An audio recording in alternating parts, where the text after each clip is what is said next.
Vous connaissez sûrement déjà le jeu Plinko, un jeu où on prend une bille et on la laisse tomber dans un panneau qui a plein de petites tiges.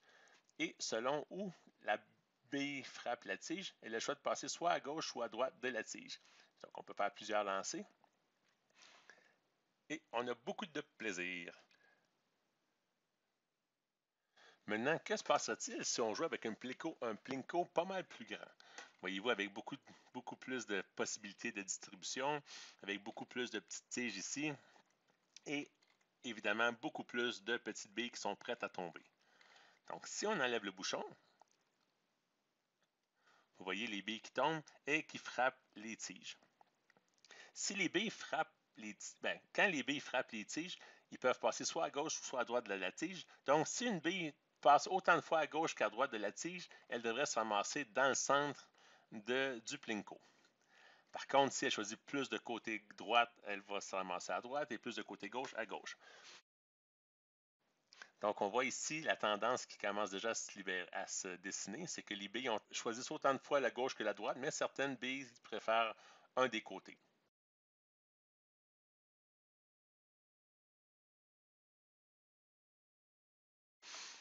Donc, on voit ici la tendance générale des billes.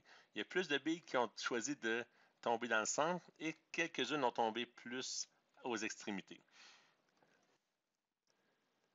Et pour tout phénomène ou procédé, si aucun événement marquant se produit, la courbe devrait toujours être similaire, comme on le voit ici avec ces plusieurs simulations d'une même condition. Cette forme de distribution s'apparente à une distribution qu'on appelle normale, puisqu'elle suit la courbe normale. On parle donc de courbe normale, loi normale, distribution gaussienne ou distribution Laplace-Gauss. Tout ça, c'est des synonymes.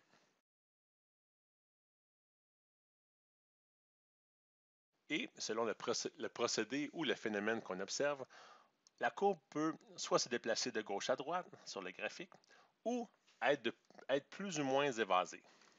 Mais évidemment, si on change les conditions, par exemple en remplissant notre Plinko d'huile, on verra que la distribution va être différente. On voit que l'huile empêche les billes de rebondir aussi loin, donc ça a un effet sur la distribution. Ou encore, on peut déplacer le distributeur de billes en faisant pivoter le distributeur. On voit que les courbes normales vont changer. Oui, les courbes normales peuvent varier en forme, mais elles sont toutes entièrement définies par deux variables, soit la moyenne, c'est ce qui déplace la courbe de gauche à droite, ou l'écart type. C'est ce qui détermine combien la courbe est évasée. Pour la définition de l'écart type, on va en parler dans une autre vidéo, mais pour la compréhension de cette présentation, il faut juste savoir que plus l'écart type est grand, plus la courbe est évasée. Ou autrement dit, si un écart type est petit, ça indique une faible dispersion des données par rapport à la moyenne, donc la courbe va être plus mince. Donc la courbe normale représente un événement ou un procédé qui est affecté seulement par des causes qu'on dit communes. Les causes communes sont responsables pour les légères variations de résultats qui, au final, donnent une courbe normale. Ces causes communes pourraient être, par exemple, une légère instabilité de l'appareil de production, une légère variation de la position d'une pièce dans son gabarit, une pièce à usiner, par exemple, une variation de température ou d'humidité de la salle qui vient donner un impact sur le procédé. Mais si une cause spéciale survient, la courbe de distribution va être assurément affectée et ne suivra plus la courbe normale. Une cause spéciale, c'est l'inverse d'une cause commune. Donc, une cause spéciale pourrait être, par exemple, une panne de courant, un opérateur qui ne serait pas qualifié pour un emploi, ou encore un hippopotame dans un Plinko. On voit ici que carrément l'hippopotame vient influencer la distribution normale d'un procédé. Et pourquoi on s'intéresse à tout ça? Pourquoi s'intéresser à une courbe normale? C'est que si un phénomène obéit à la loi normale, ça va être facile de déterminer les probabilités qu'une pièce se retrouve à telle ou telle valeur. Comme on le voit sur le graphique ici, peu importe la loi normale, peu importe la courbe, on sait que 68% de la population se retrouve à plus ou moins un sigma ou un écart type de la valeur moyenne. Et que 27,2 se retrouve entre 1 et 2 sigma éloigné de la moyenne. Ou encore, on peut dire que 95% de la population ou 95% des échantillons vont se situer à plus ou moins 2 écarts types de la moyenne.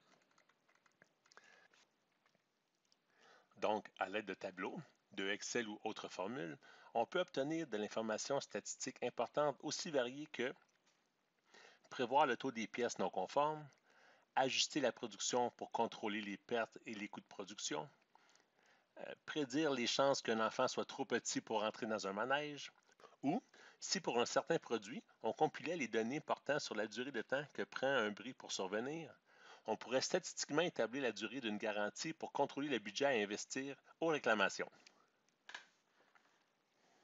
Les propriétés importantes d'une distribution normale sont: l'aire sous la courbe représente 100% des données.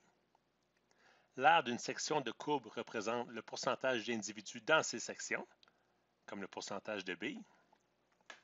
La courbe n'a qu'un seul mode, donc juste une cloche ou pas d'effet d'hippopotame. Le mode est égal à la médiane, qui est aussi égale à la moyenne. La distribution est symétrique de part et d'autre de la moyenne. 68,26% des données se situent dans l'intervalle de plus ou moins 1 sigma.